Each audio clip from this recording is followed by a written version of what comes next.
1 Corinthians 9, 11, and 12. If we have sown not unto the spiritual, not unto the spiritual things, if we unto the things of the Spirit have sown for you the seed of spiritual things, sown the seeds of spiritual good. We have been busy planting spiritual seed in you. I like that one. We should be doing this as Christians. There's some gifted in this area, but we should all be doing this in some way. Is it a great thing if we shall reap your carnal things, reap your material benefits? Is it too much to expect from you a material harvest, material support? Is it a hardship for you if we reap some of your material harvest? So what they're saying is, we're helping you.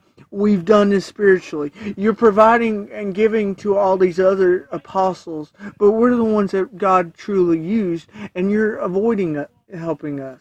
This is a verse that can be used. Yes, we need to support our local pastor. We need to support him because he's doing this job. Yes, he may have another job, but if we can afford to where he can do that full time, then let's pay him to where he can do that full time. Paul had to work as a tent maker because he didn't get this. How much more could Paul did if he didn't have to do tent making? How much more could a pastor do if he could afford not to have a full-time job? Oftentimes it's a lot more if he's truly called of God. Verse 12. If others be partakers of this power over you, are not we rather? So what he's saying is, you're giving to these others, but don't we have a stronger claim? If other teachers possess that right over you, don't we possess it much more? Nevertheless, we have not used this power, but suffer all things.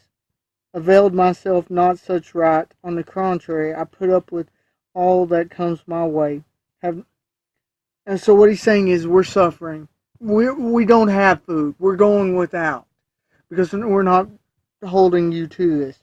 Lest you should hinder the gospel of Christ, rather than put an obstacle in the way of the gospel of Christ. So they're saying, you don't want to pay us, we'll still come share the gospel. It would be right for you to help us, but we ain't going to keep that from us coming and doing what we're called to do. And ultimately, a man of God, whether they're paid or not, are going to do what they're called to do. They'll endure more hardships, as Paul did here. But a true follower of God doesn't follow the amount of money, but follows God. So if the money goes, hardship comes, but they don't go away from their calling. And Paul wasn't either.